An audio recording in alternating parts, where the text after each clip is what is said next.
या ब्रह्मांडाचा नियम असा आहे की जेव्हा आपण स्वतःला जे समजतो तेच आपण होतो.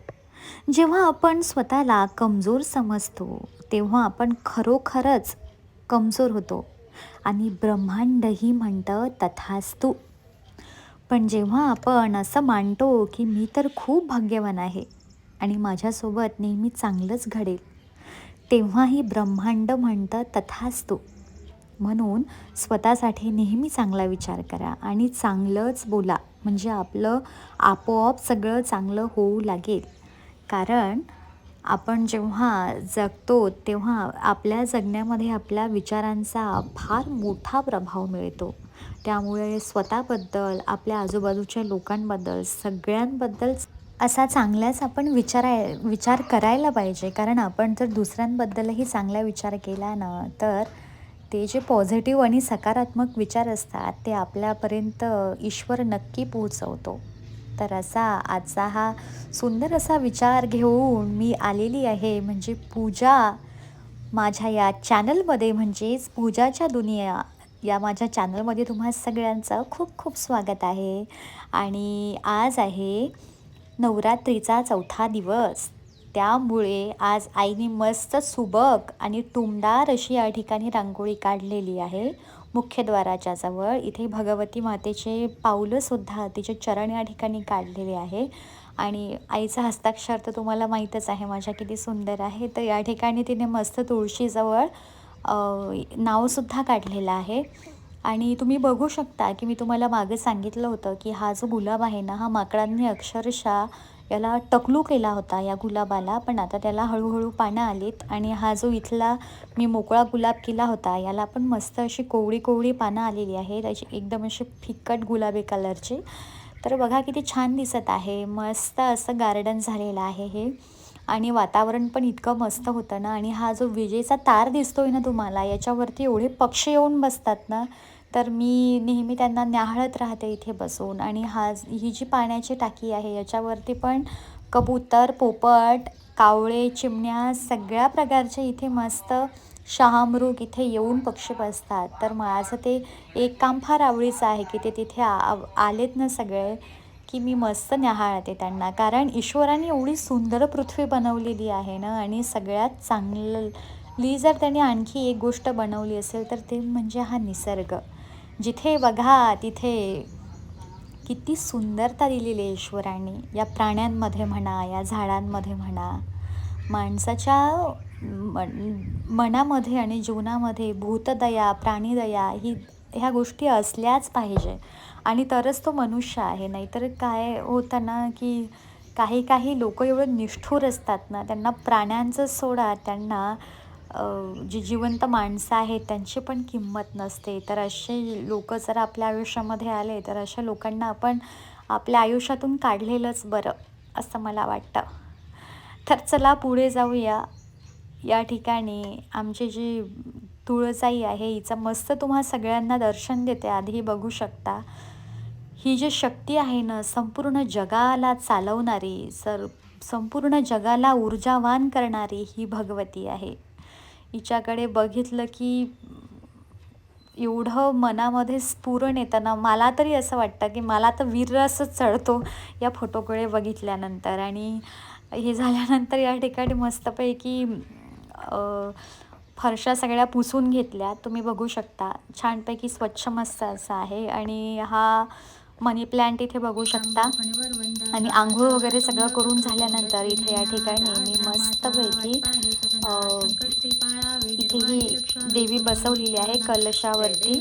तर बघू शकता किती सुंदर आणि अलौकिक असं रूप आहे हिचं. आज नवरात्रातला जो 4था दिवस आहे ना, तर तो 4था दिवस आहे कुष्मांडा देवीचा.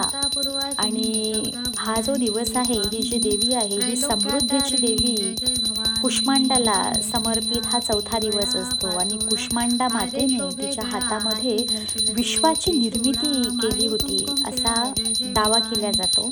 आणि देवीच्या या रूपाला अष्टभुजा असून ही देवी वाघावरती स्वार आहे.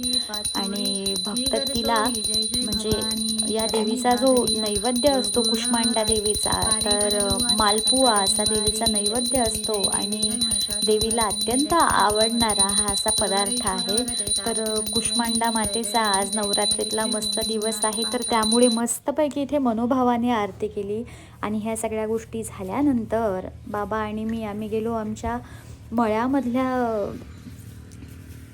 देवीच्या मंदिरामध्ये. आणि तिथे गेल्यानंतर सगळं सामान बाहेर काढलं आणि मस्तपैकी मंदिर तिथे साफ केलं. आणि बाबा तुम्ही मागं बाजूला बघू शकता. आणि अशी बाबांची आणि माझी जोडी, आम्ही कुठेही सोबतच जात असतो. तर हे स्वच्छ करून घेतल्यानंतर ना पुसून घेतलं.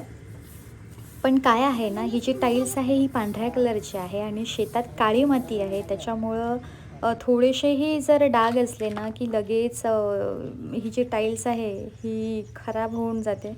आणि तुम्हाला एक सांगते, मला कितीही थकवा आलेला असला, मानसिक म्हणा, शारीरिक म्हणा, पण जेव्हा मी इथे या मंदिरामध्ये येते ना, या मंदिराच्या दरबारामध्ये जेव्हा बसते ना, तेव्हा मला सगळा थकवा गेल्यासारखा वाटतो. आणि काय तिची शक्ती, एक अलौकिक अशी मनामध्ये एक तत्परता म्हणा किंवा कामं करण्याची आवडणं अशी निर्माण होते माझ्या मनामध्ये. या देवीचं आणि माझं नातं असं आहे ना, की मी शब्दात सांगू शकत नाही. या देवीपुढं मी रडलेली आहे, या देवीपुढं मी गोष्टी केलेल्या आहेत या जगन्मातेसोबत. त्यामुळे माझं आणि या माता राणीचं कनेक्शन, या भगवतीचं कनेक्शन काहीतरी वेगळंच आहे. तर आज या ठिकाणी मस्त देवी मातेला माझ्या जास्वंदाचा एकदम लाल बुंद अशा टवटवीत फुलांचा इथे हार केला. आणि मी इथे दाखवण्याचा हाच प्रयत्न करत होते, की बघा हे किती सुंदर रूप आहे. हे इतकी मूर्तीच इतकी अलौकिक, इतकी सुंदर असेल, तर साक्षात ती भगवती काय असेल ना, हा आपण आपण आपल्या कल्पनाशक्तीच्या पलीकडचा हा विषय आहे. तर या ठिकाणी मी जी तुळजाभवानी आहे याची घरची, तर तिचं पण मस्त पूजन केलं. तिला हळदी-कुंकू वाहिलं आणि फूल वाहिलं. त्याच्यानंतर बाजूला गणपती बाप्पा पण आहेत आपले सुपारीचे, त्यांना पण मस्त हळदी-कुंकू, लाल फूल आणि कलशालासुद्धा लाल फूल वाहून घेतलं. आणि हे कलशाला तुम्ही बघू शकता,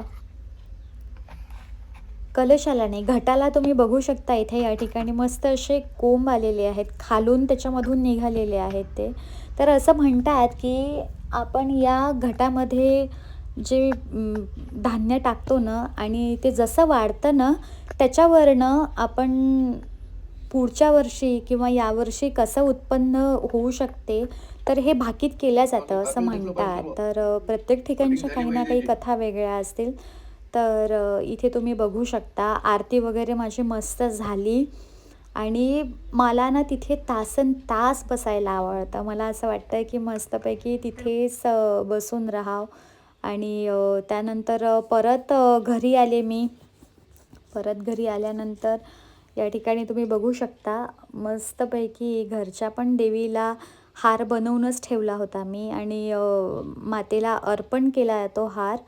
आणि त्यानंतर तुम्हा सगळ्यांना हळूहळू माहितीच पडणार आहे आता, की माझी जी पूजा आहे ना, ती घरची असो किंवा मंदिरामधली असो, धुपारण्याशिवाय मला असं वाटतच नाही की ती पूजा पूर्ण झालेली आहे. तर या ठिकाणी मस्त आईचा जो ड्रेसमधला दुपट्टा आहे तो मस्तपैकी तिच्या डोक्यावर ते ठेवला आणि फुलं अर्पण केले या जगन्मातेला. हे पण रूप किती सुंदर आहे. जसं म्हणतात ना, जशी दृष्टी तशी सृष्टी. मला शब्द कमी पडतात या भगवतीच्या सौंदर्याचं जे वर्णन करताना. कधी-कधी असं वाटतं की हे जगदंबे, एवढी एकदा तरी आयुष्यामध्ये दर्शन दे तुला. मला ही खूप इच्छा आहे की या भगवतीचं मला एक वेळ तरी दर्शन द्यावं हिने मला. मी या नवरात्रामध्ये आई जगदंबेला हेच मागणं आहे माझं. तर असा आजचा हा दिवस माझा गेलेला आहे, सकाळपासून तर संध्याकाळपर्यंतचा. तर परत भेटूया अशाच पुन्हा एका नवीन व्हिडिओमध्ये. तोपर्यंत धन्यवाद आणि सगळ्यांना जय माता राणी.